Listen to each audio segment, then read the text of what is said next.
Hello students, welcome to IFAS and very good afternoon to all of you. Good afternoon Disha, good afternoon Pratik, good afternoon Rohan. Okay so Rohan, आज जो हम topic पढ़ने वाले हैं उसका नाम है Jacobean and Carolean age. Okay, so this particular age is after the Elizabethan age. So as of now we studied the ages. हम अभी जो भी हम स्टडी कर रहे हैं that is what you can call it age wise study. Okay, from previous till now हम एक sequence wise जा रहे हैं. We are following a particular sequence and we are looking at every age. Okay, and we are going to end it with the postmodern age. Okay, so basically we studied about the old English, then we also studied about the Victorian age, then we studied for the revival age, then we studied for Elizabethan age. So now the time comes to study what is after, what was there after Elizabethan age. So जैसे Elizabeth she ruled for a particular time. Who came after her, right? क्योंकि देखो अब तक क्या होता जा रहा था. So yes, before I actually talk about the topic, let me just give you a quick reminder that हमारा UGC NET का बैच स्टार्ट होने वाला है from 27th of February. So आप जल्दी एनरोल कीजिए इस बैच में ताकि जो पढ़ाई आप यहाँ पे मिस कर रहे हैं वो पढ़ाई आप वहाँ पे कंप्लीट कर पाएं. Okay, so yes, and subscribe to our channel, share this lecture with each and every friend of yours, press the bell icon so that you will be start getting the notifications time to time. Just now we are doing for English. Similarly, we will start one or two more lectures for UGC NET paper 1, right? So उसके लिए भी notifications आपको time to time मिलता रहे. जैसे as Dhanashri told once that ma'am हमारे lectures आप कब लेने वाले हैं paper 1 के. So for you Dhanashri, we are not yet starting with the research aptitude, but yes, definitely we are starting with a new lecture series for UGC NET paper 1 that is on the aptitude channel. You will be getting all the details about it soon. Okay, so stay tuned with us.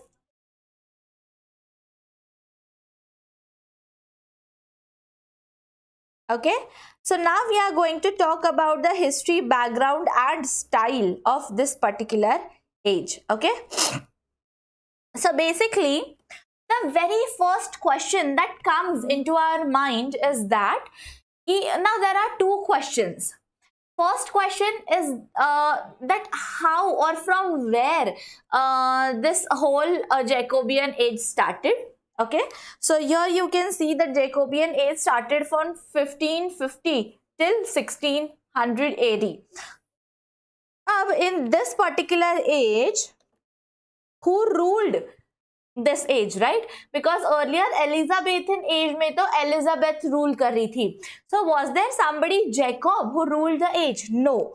Who ruled the age? James the Sixth. Now how James the Sixth ruled the age? What's the reason behind it? So that is the whole history, very interesting history that you should understand before it. Okay, but before understanding how James, you should first know that now there is one very common question students ask me that ma'am, if when the ruler was Elizabeth, the age was called as Elizabethan age.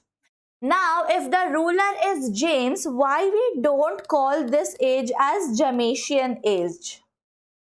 And according to the name, it has to be Jamesian age because the ruler was James. But no, age का नाम क्या है? Jacobean है. So what's the history or what's the reason behind Jacobean? So it's a very basic. So James इस word का Latin meaning, जो Latin word जो है same meaning वाला, that is Jacobus. Okay, so that is why instead of writing this name as Jamesian, this name was written in so we took the name, or the James took the name from this word, Latin word, that is Jacobus. Okay, so that is why this name came into recognition as Jacobean age. Got it? This is the very basic reason behind why this age is not called as Jamaican age and why this age is called as Jacobean age. So now you have understood that it was the James the Sixth who ruled, and the name, so the other name or the Latin name of James is Jacobus. So the Jacob, that is why the name of this age was written as Jacobean age. Okay, so this part is clear now. But from where did this James come into picture? क्योंकि what we studied in the previous class that Elizabeth was virgin queen and Elizabeth did not marry anybody. Then how does James come into the picture? Yes, King James. So there is a short reason behind it. So I'll explain it to you with the help of the diagram. So the family tree started from Henry the 7th. Okay, this much we have already studied in the Old English, and we looked for that this Henry the 7th was one of the rulers. So Henry the 7th के दो बच्चे थे. There were two kids. One is Henry the 8th and the other one is Margaret Tudor.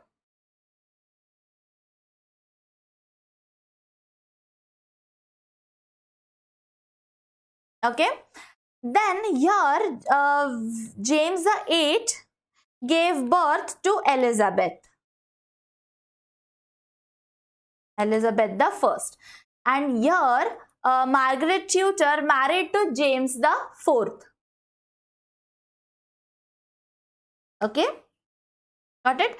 And then with James, so they had two children again, two kids. James the 5th, okay, and Mary the 1st. Got it? Now this James gave birth to James the 6th. Okay, and here Mary, so they were married to each other. They are not brother and sisters, they were married to each other. Okay, they were husband and wife. So now what happened that first of all Mary had a rivalry with Elizabeth. Okay, because she was not very happy with the achievements that or the ruling part that Elizabeth was doing. Okay, but as here you can see that Henry the 7th, then the legacy started coming from here. Okay, this side. So the as you can see that the legacy was in this way. Now here Elizabeth did not have any child of her own. That is why now the question arises among all the people that then who will become the king? Who will become the next ruler? Yes. So therefore now what happened? People started questioning. Then James the 6th came into picture. Then they thought that if Elizabeth doesn't have any kid, if she doesn't have any hair, then what we can do is we can switch to this side. Yes, because they are also had a blood relation with Henry the 7th. That is why James the 7th came into picture and he became the king. Understood the second part? So this is how so this is how James the 6th came into picture. Okay, so this is a very short history behind this particular reason that why James the 6th became the ruler of Jacobean age, and why the era name is not Jamaican age and it is Jacobean age. Okay, now there is one more story. So when we are talking about all these things about the history, and the background of Jacobean age, I would like to add something here, which is this might be very new to you, but this is the story which is quite interesting as well as important when you are studying for the Jacobean age. So there was a concept, or the what you can say, there was an event actually happened, historic event happened in this particular age. The name of the event was, I'll write it here, bonfire treason. So what was this bonfire treason? Okay, so this bonfire treason was basically, so even now, so this particular incident happened on the 5th of November. Okay, so even now you can see many students or many kids on this particular day, they make some puppets, or they make some what you can call it, posters or maybe images of a man, and they burn that the poster or maybe the image or the cutout maybe. Okay, so even now this is practiced in some part of the country, not everywhere, but yes, it is, it could be seen on the 5th of November. So what was the reason, or what was this whole act based on? So it happened on 5th of November. Okay, so actually on 5th of November, actually what happened that so everyone, so there were people, so these people were Catholics. Okay, so these English Catholics, they were against James the 6th. So because, or they were against the king. Why they were against the king? Because the king was the Protestant. So that is why, and they all were the Catholics. So that is why they were against the king, and they were very angry with the king. So that's why what they decided, they ganged up together and they decided that they will burn the king. So now how they will burn the king? They will burn the king in the parliament. So what they planned, that now burning the king in the parliament was not at all an easy job. So what they decided, that they will put the gunpowder in the basement of the parliament and they will put a fire there so that everything will start burning it. But fortunately or luckily, what happened, that somebody wrote an anonymous letter to the king. So that is why what happened, that the king came to know about this whole event or whatever was going to happen there. So that is why then he sent few men to look into this matter, that what is this true or not. So when the men actually looked into it, then they come to know, yes, the story that was told to the king was true, that actually the people are trying to kill him, trying to burn him, blow him off. They were planning to blow the whole parliament. Okay, so that was the whole incident, and so killing the king was the plan, but that was not successful. And so that was the whole incident. But now there was one more thing, that why 5th of November?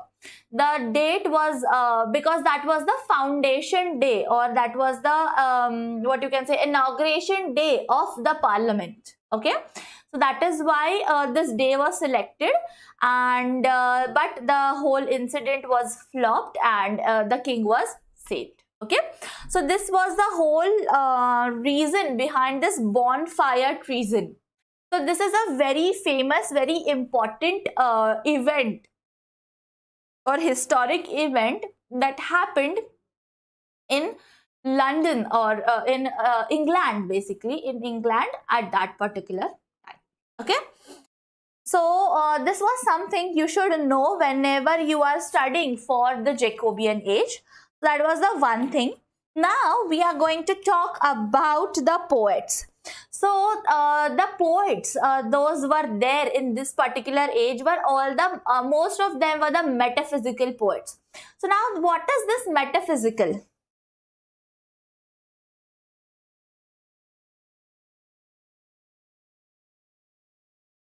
So all the famous metaphysical poets were from this particular age.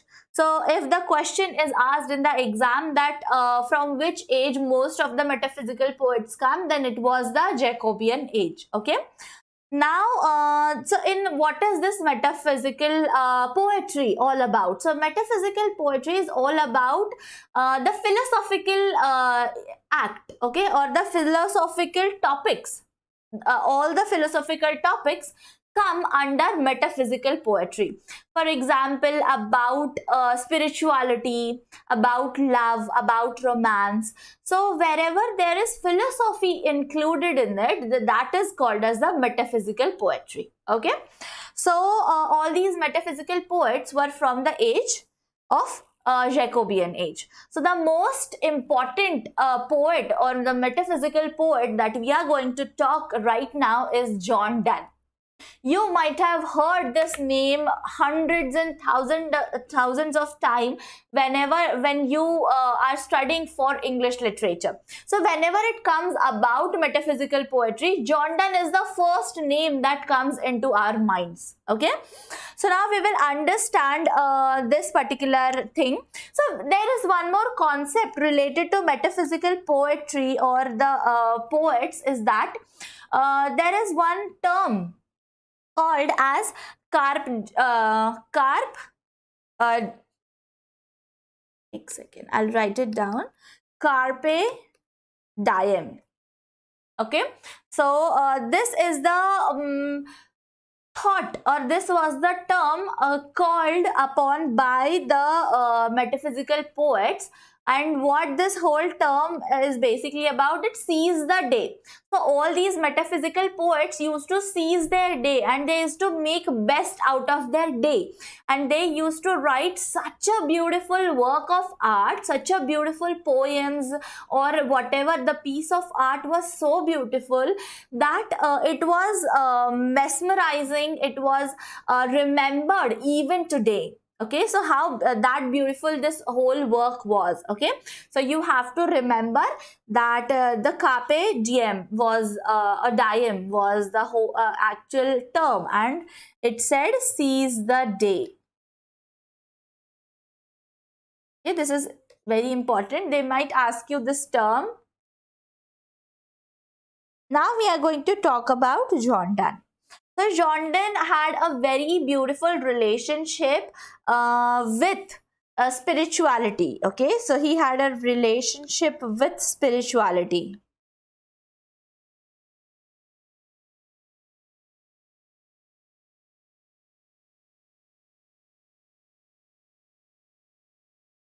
Okay, then he is considered as the greatest love poet.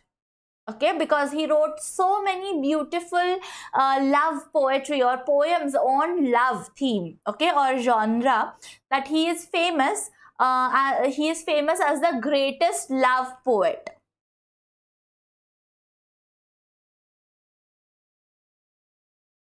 Considered as the greatest love poet.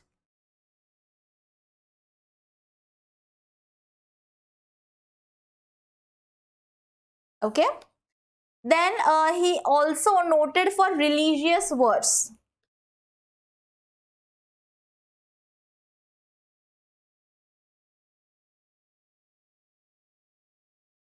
He also wrote on religious topics. Okay, now we will look for his famous works. The most famous work written by John Donne is Canonization.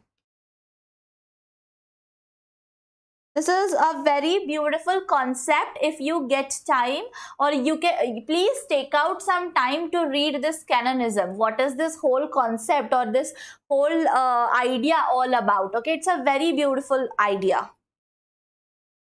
Next is the Flia. Then the Good Morrow.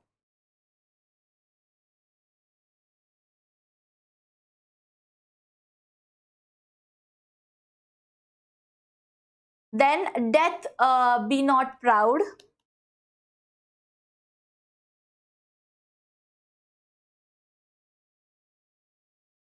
So this is basically the Holy Sonnet.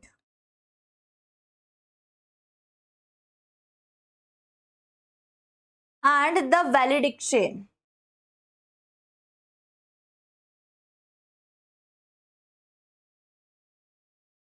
A valediction. Forbidding mourning.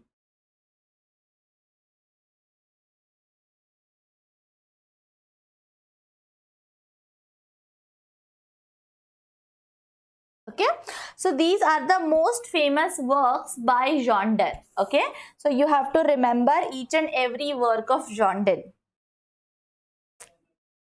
Now we are going to talk about Richard Crashaw. Who was Richard Crashaw? So he is the poet known for religious verse of vibrant style. He is also famous for religious verses.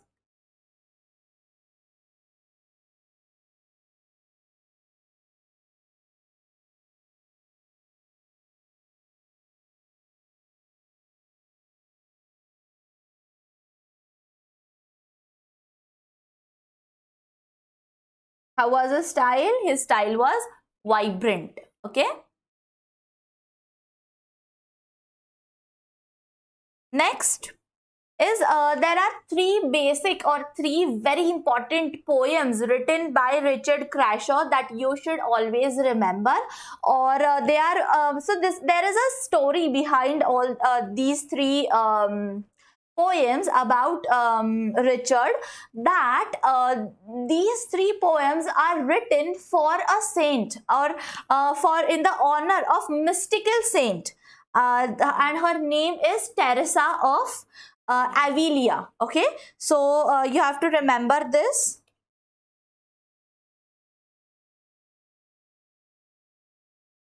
He wrote three poems in honor of mystical saint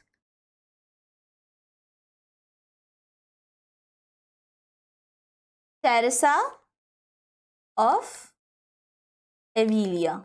okay अब इन तीनों poems के नाम समझते हैं. The first one is a hymn of Saint Teresa.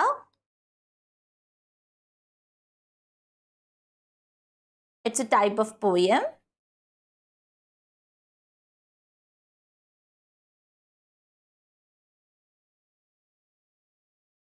Second one is an apology for the foregoing hymn.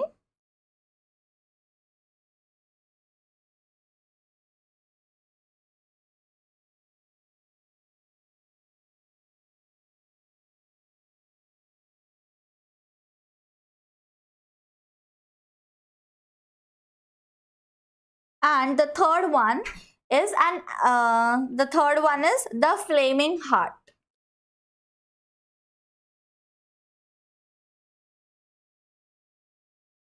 Okay, so these are the three best poems written by Richard Crashaw.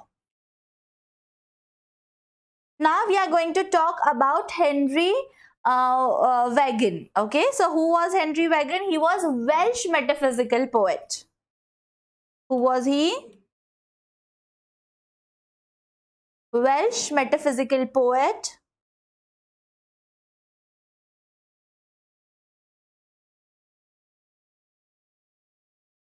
Then author and translator. And there is one more interesting part about Henry Vaughan is that interesting part that he was also a physician, medical physician.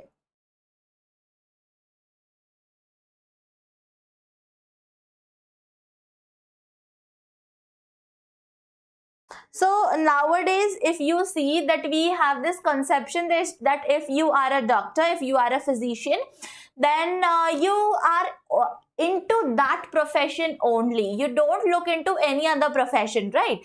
But you look at Henry, that he was author, he was poet, he was translator, and he was medical physician as well. So this is a very interesting part about Henry.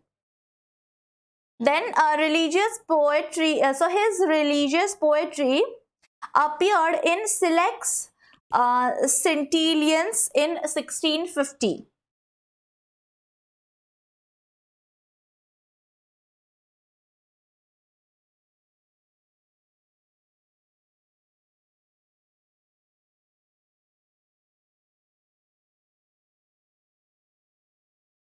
In Select's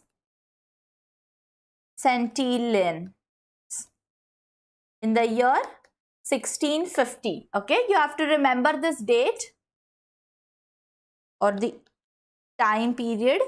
Then in 1646, his poem 10th Satire of Juvenal English was published. This is one more important work written by Henry Wagin. So in 1646, his poem 10th Satire of Juvenal English was published. So this is something important about Henry Wagin. Okay, I'll just highlight this part so that it will be easily remembered by you. Okay, next is George Herbert. So George Herbert was one of the important poets. So he influenced many poets. So George Herbert, so other poets, for example, poets such as Richard Crashaw, then Henry Wagin, then there are few other poets as well, for example, Andrew Marvell. These all poets were influenced by the work of George Robert. Okay, so this is something different or something important to remember. He influenced many poets.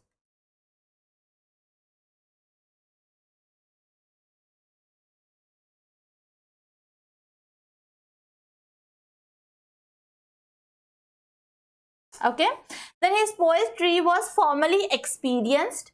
Then his poetry was also very passionate, it was elegant, and it was always in a search of something. So in his poetry we could see that he is searching for something. Okay, so that was very different from the others.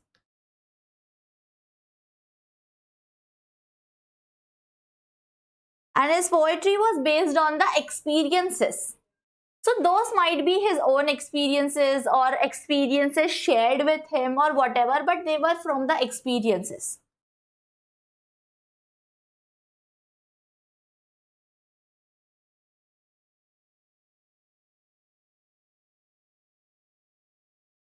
His poetry was passionate, searching, and elegant. Now we will look for his famous work.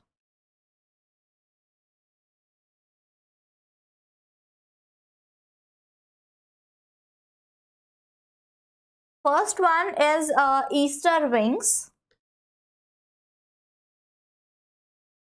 Easter Wings is very famous poem written by George Herbert. The Collar and the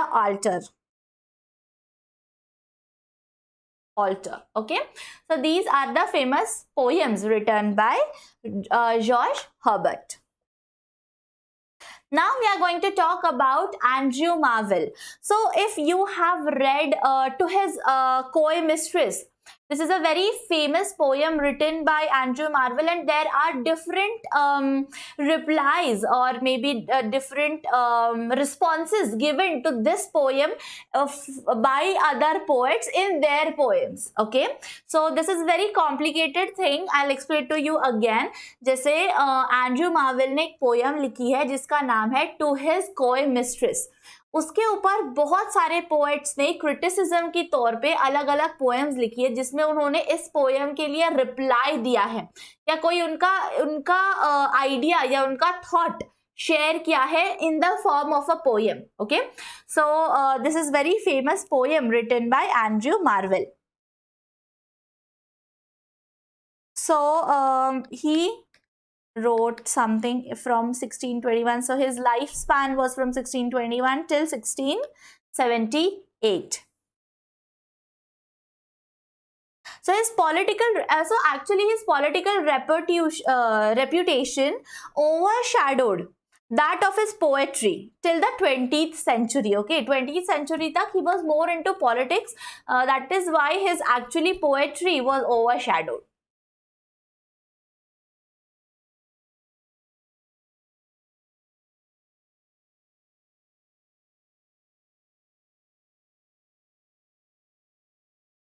Political reputation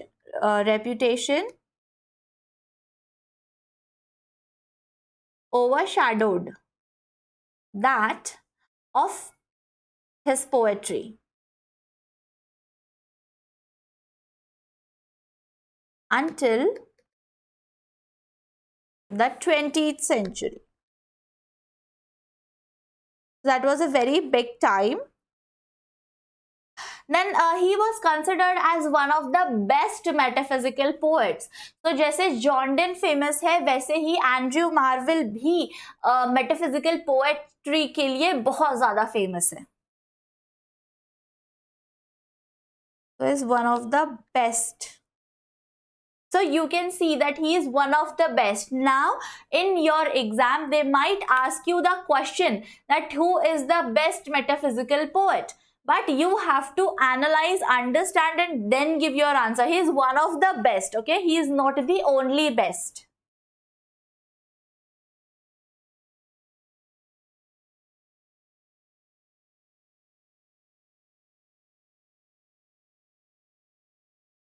And his famous works are,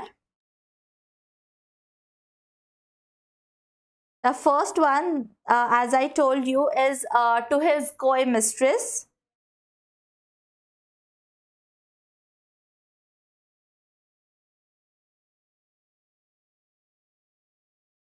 Second one is The Garden. And the third one is the Horatian Ode. An Horatian Ode.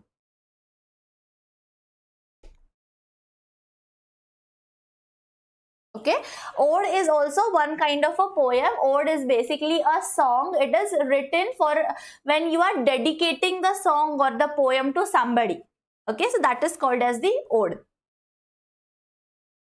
So this was it for Andrew Marvell. Now we are going to talk about the dramatists. So in this particular age, now you already know that the dramas are already started. The plays have started.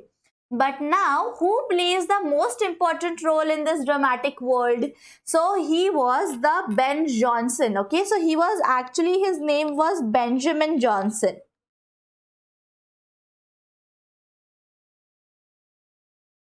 But he was famous with the name of Ben Jonson. Now, he was an English Stuart dramatist. Then he was also a lyric poet. And he was also famous for his literary critique. I have already explained to you what is who is literary critique.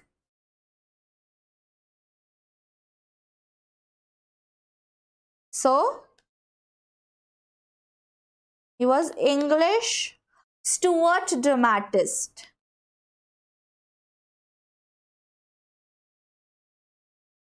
Okay, then he was also lyric poet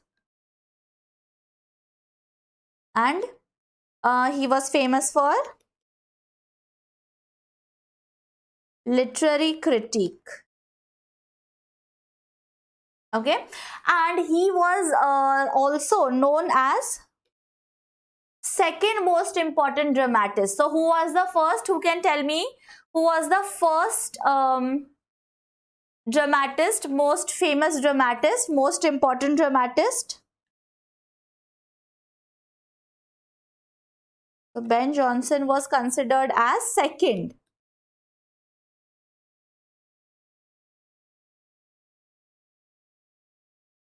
If he is second, who is on the first number?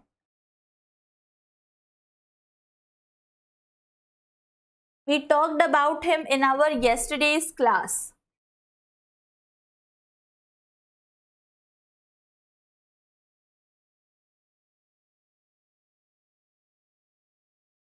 Okay, no problem. If you don't remember, I'll tell you. William Shakespeare.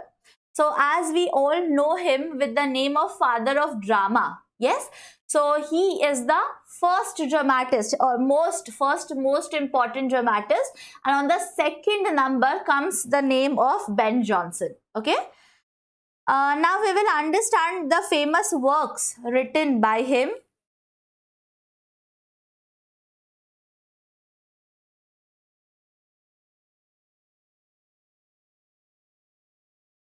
First one is Bartholomew Fair.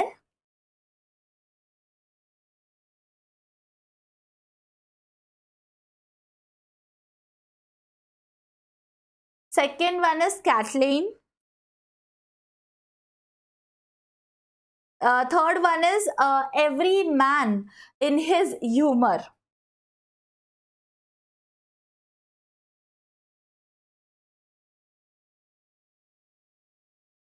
In his humor. And next one is Every Man Out of His Humor.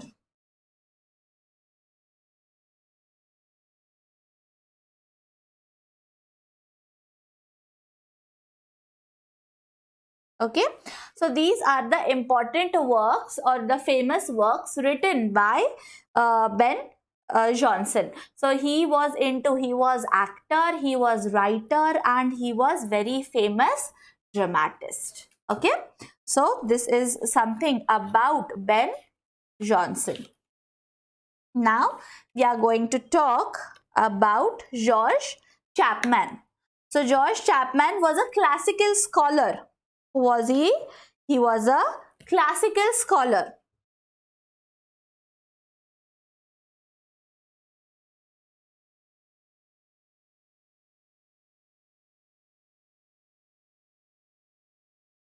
And he was best remembered for the translation of Homer's Lied and Odyssey. So Homer का जो Lied and Odyssey ये जो work है, that is very famous, but that is written in Greek language. So that is why he translated it into English. So that is he is best remembered for this particular translation.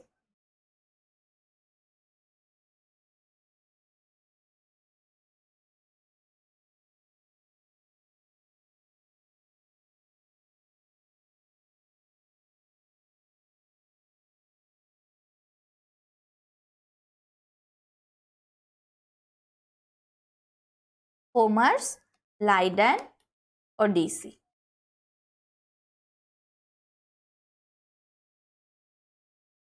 I'll just highlight this so that it will be easier for you to remember it. Okay, so these are few of the writers which are very important when you are studying for the Jacobean age. Okay, so this is it for this particular session. We will stop here. So I hope आप सब लोगों को समझ में आ गया है कि how the history of Jacobean age or how the actual Jacobean age started, what was the role of James the Sixth, how he became the king, and why the name of this particular age is written or is known by the Jacobean age. And I have also explained it to you, the bonfire treason, so which is a very historic event happened in Jacobean age, which you have to remember. So this is the homework for today. You have to find out more details of the bonfire incident, okay, bonfire treason. You have to find it out on your own, okay. So this is it for this particular session. Okay, now let's read few of the comments. Okay, so we have a comment from Rishi. Thank you so much, Rishi, for encouraging me. I am very glad that you understand each and every topic properly, and so yes, this is the motive of teaching you, right? To give you information, to tell you more and more about the literature, because literature is very vast, and if you look at the literature from the exam perspective, then studying very limited and concrete information becomes very difficult for you all, right? So that is why my only effort is that to make this whole literature simple, in a simplest way, okay, to give you the whole idea of the literature in the most simpler in the simpler manner, okay. So thank you so much, Rishi. I'm very happy that you all are getting whatever I'm teaching it to you.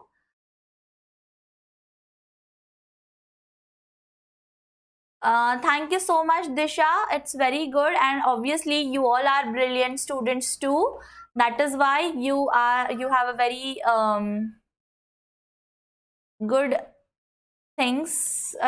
You have a very great grasping capacity as well, because learning literature is actually not very easy. Okay, because English literature is very vast, and but the only what you can call it challenging part here is that to remember the dates, okay, remember the ages, remember the years. So if you just remember that, and if you remember कि कौन से as में कौन से poet का क्या योगदान था, कौन से पोएट ने क्या क्या पोएम्स लिखी हैं, so that is going to help you out in your exams, okay. So remember these things, and I can assure you that you will score very good marks in your exams, okay. And so we will stop the lecture for today, and don't forget, from Monday we are also starting the further part or further discussion of all the British literature, okay. So as of now we discussed till Jacobean age. What happened after the Jacobean age is also very important, okay, to know about that particular age too. So that is why we are going to study that from Monday onwards. So stay tuned with IFAS. Until the time we meet next, happy learning.